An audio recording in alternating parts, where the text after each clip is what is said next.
Welcome to the Liberace Mansion.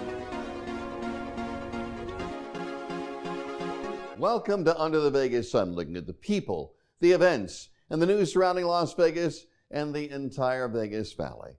Hello, I'm Steve Schorr. We are live from the Liberace Mansion.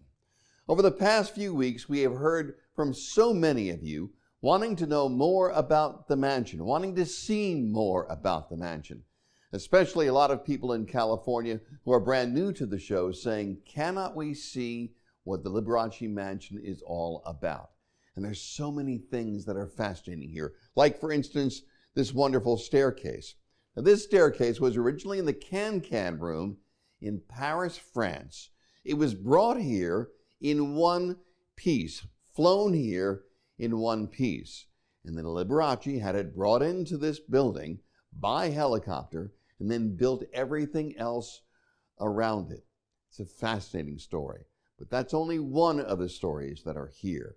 In a moment, you'll meet the man who has really made all of this happen today, who actually saved the Liberace Mansion. His name, Martyn Ravenhill. You'll meet him in just a couple of seconds. Stay with us. We'll be right back.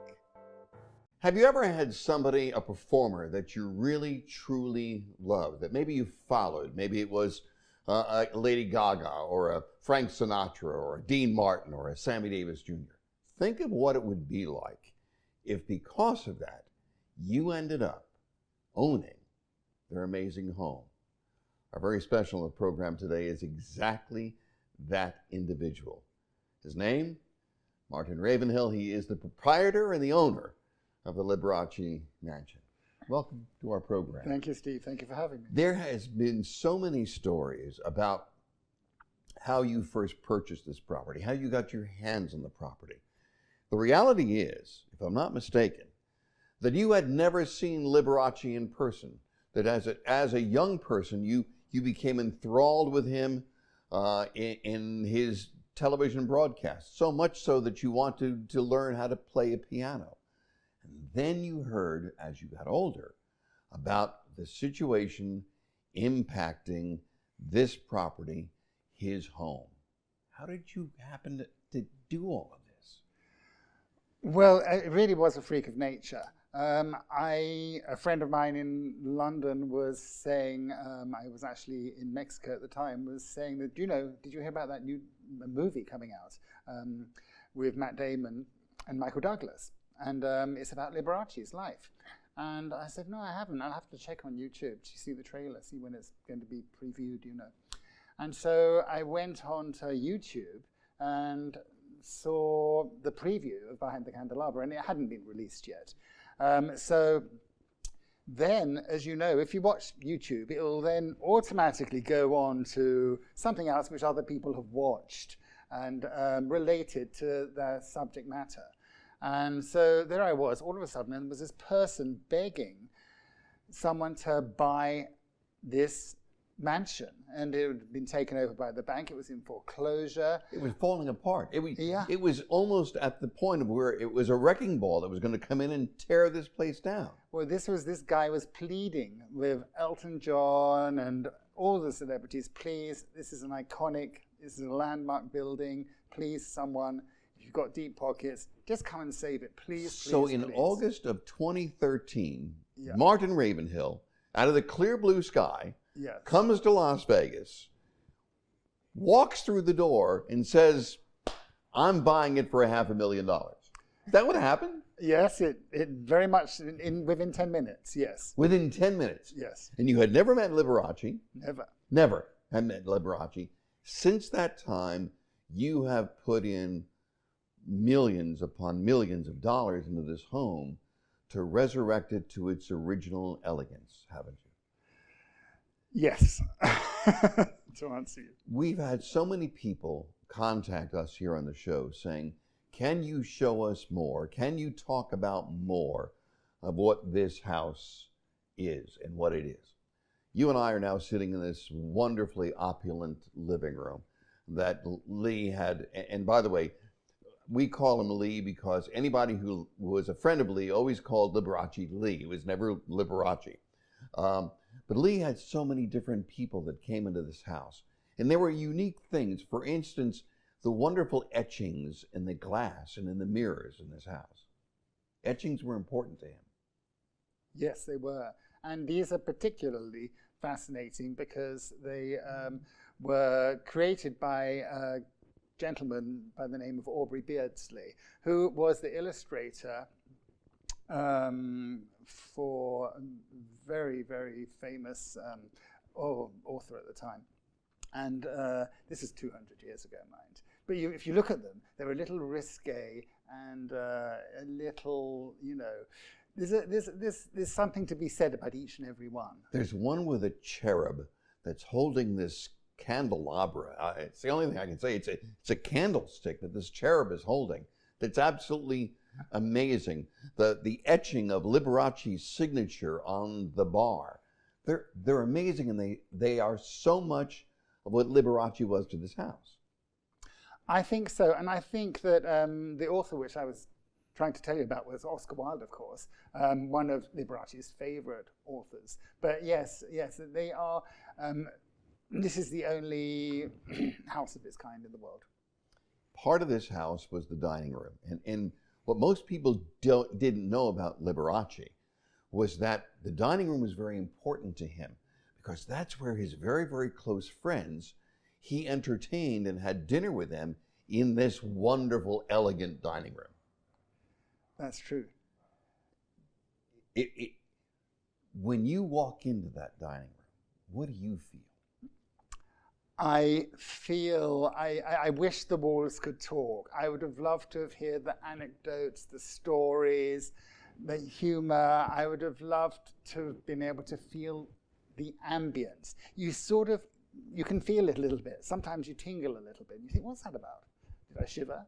And but no, there is some magic in that room. We're going to do the magic of television right now. Okay. You and I are going to leave these seats. We'll come back here in a few seconds. We're going to leave these seats, and we're going to take people to what I think is the most fascinating part of this house.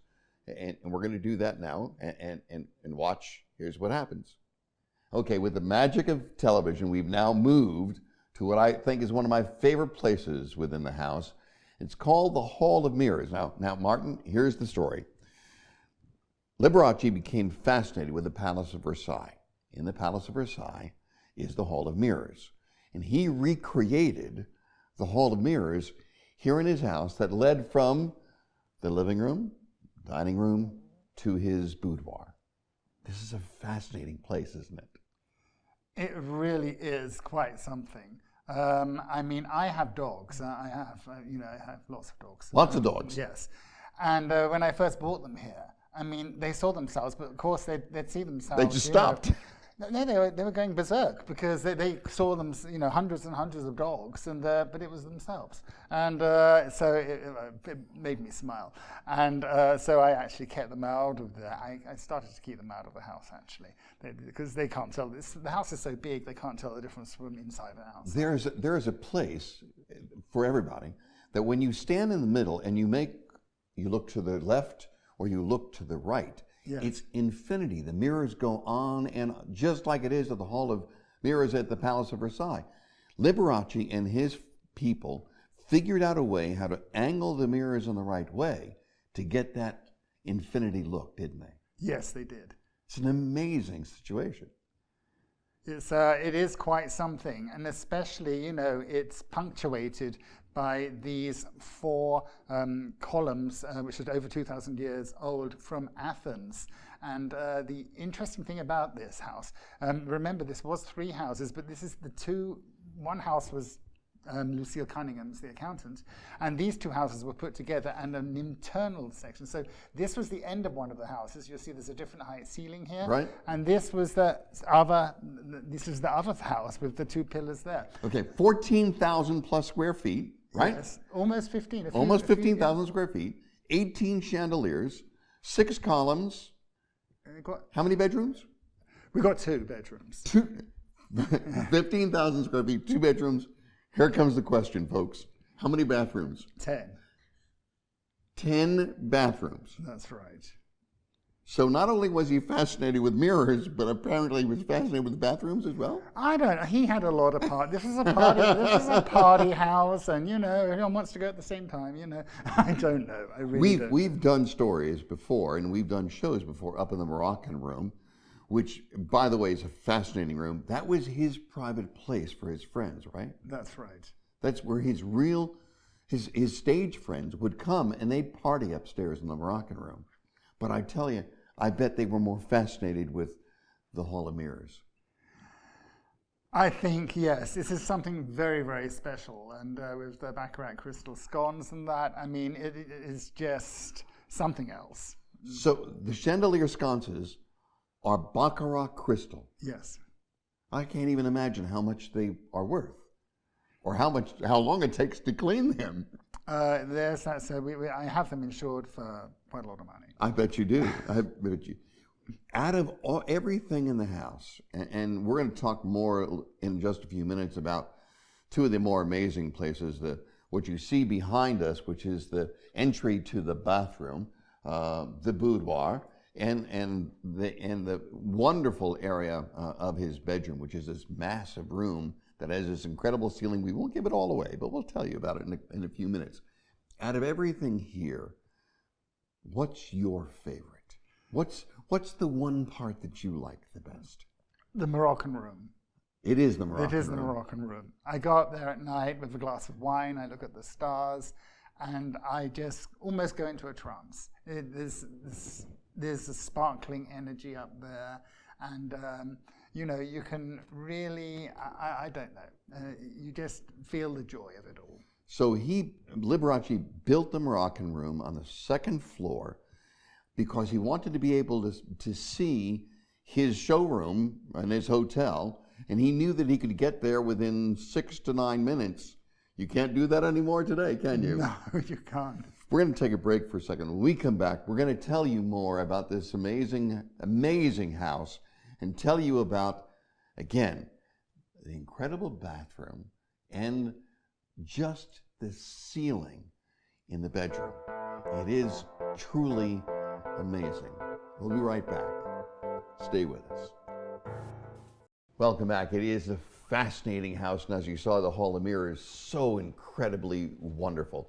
The Hall of Mirrors leads to two parts of the house which I think are very important. One, Liberace's own boudoir, his amazing bathroom leading to his bedroom. The story goes that when Liberace wanted something special, I think it was 1974, he spent, in 1974 dollars, something like $350,000 to build that bathroom. That's what I understand.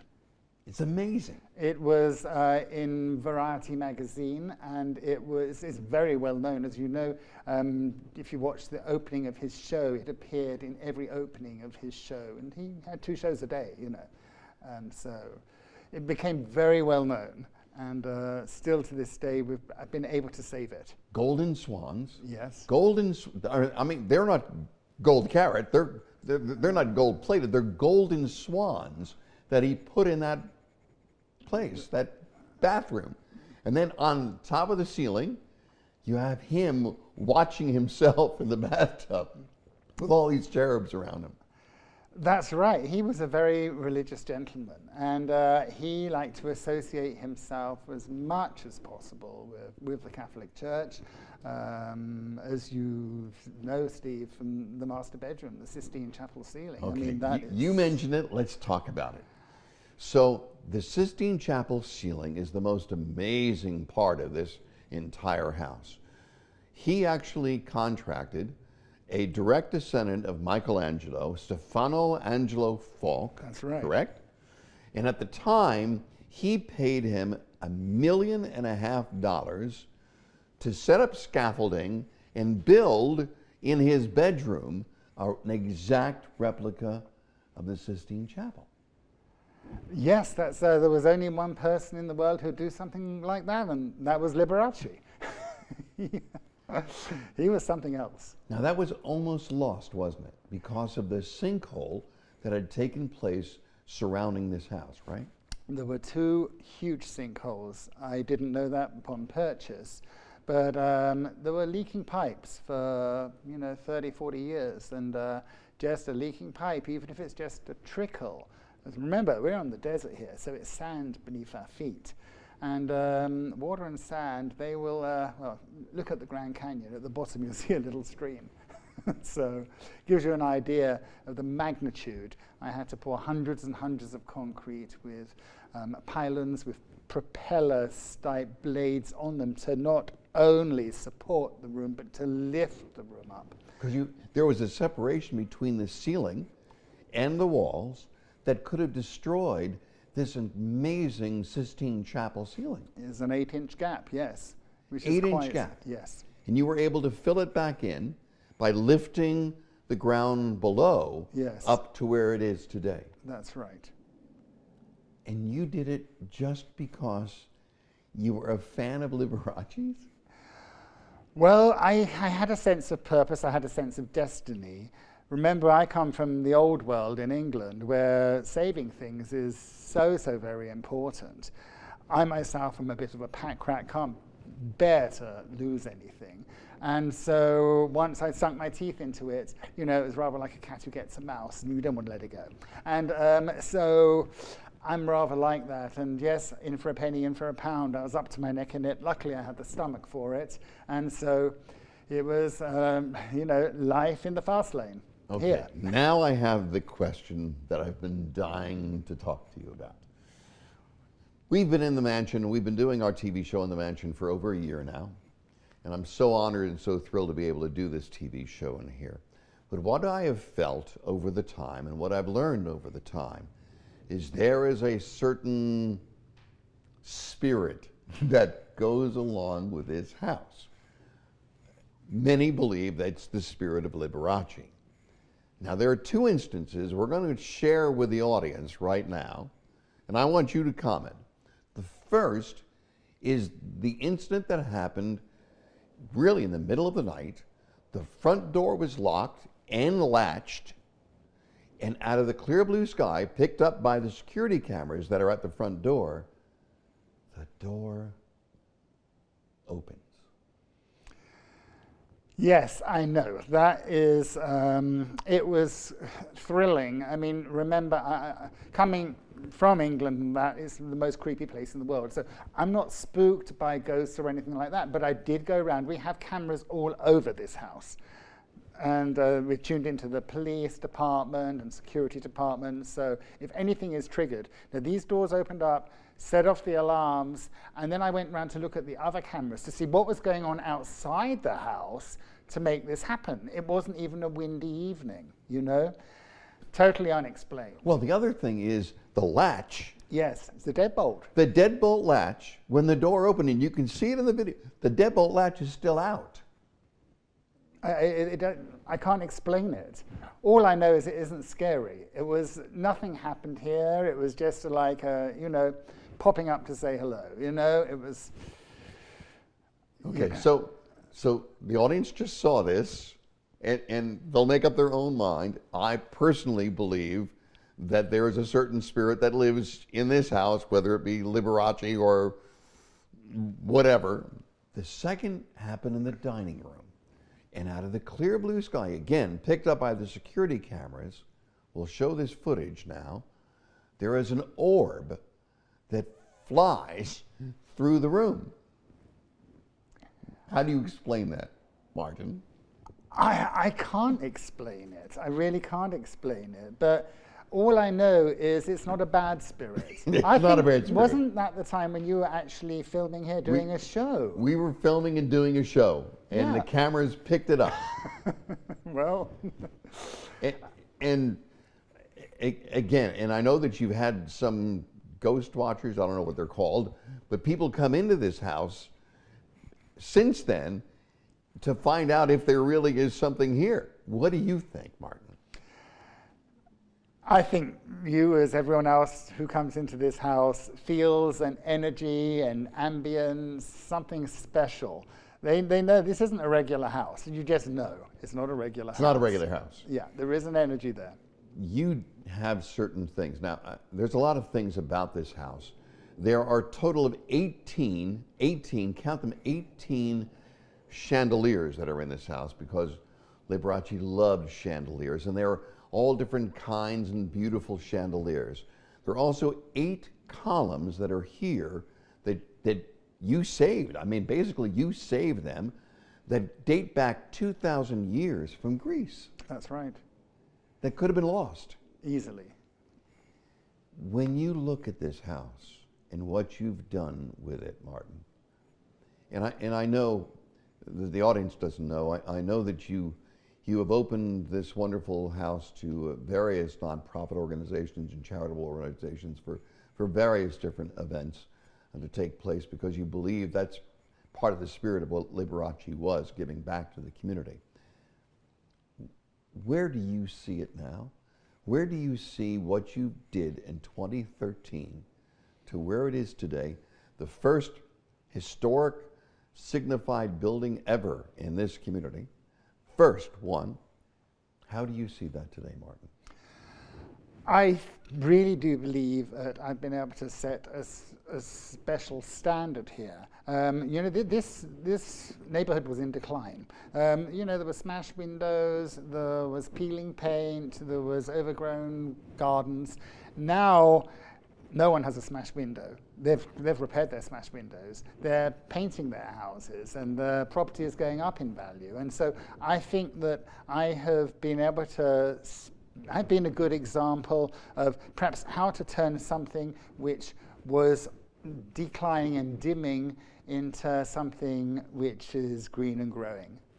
It is green and growing, and I have to tell you, when people drive by this house and they see the gates with the Liberace L on them, I believe that there are certain places that need to be saved, certain places that are very, very special to this community. Wayne Newton's Casa de Shenandoah is one, and I think the Liberace Mansion is another. And I don't know, my good friend, if this would have been saved had it not been for you. This gentleman who, out of the clear blue sky, comes over, spends 10 minutes, and spends then $500,000 to buy what is very important to this community, because it is the home of Liberace's. What does it make you feel like today? I feel proud, and the sense of accomplishment and the sense of gratitude. I'm one of these people. I'm motivated not by reward but by recognition, and I have received so much recognition. If I had a tail, it would be wagging. Well, I want to say thank you for allowing us to, number one, be in this wonderful home. I love that you open our show every single week at the front door, opening the door and saying welcome to everybody. I love that you do that. But there's so much in this home and so many stories about Liberace that we would love to invite you back at any time to join us on the show and talk more about this great facility and all the things that you've done. Again, let me go back. This would not have happened without somebody like you. Thank you, my friend. Thank you, Steve. We'll have some closing words in just a moment. Stay with us. Hi, I'm Visha Calderon, an immigration attorney. Migrating to the United States legally can be tricky and costly. My firm offers fast, professional, and cost-efficient service for you and your family. Hi, I'm Frankie Shinta, downtown's king of entertainment. You're watching Under the Vegas Sun with Steve Schorr. This is such an amazing house, such an amazing place to even be in, and hopefully you gain some insights into this house and the various different parts of it. Don't you love the Hall of Mirrors? What about the Sistine Chapel? Just wonderful. By the way, we are right now in the Moroccan room, the famed Moroccan room that we had talked about. By the way, on the walls of this room, there are $200,000 worth of tiles that Liberace had made just for this room. Can you imagine 1974 spending $200,000 just for tiles? It is an amazing story, and hopefully You saw through Martyn the great things about this house. And in the coming weeks and months, you'll see even more about this great Liberace mansion. Until the next time, I'm Steve Schorr. Be safe and enjoy life under the Vegas sun.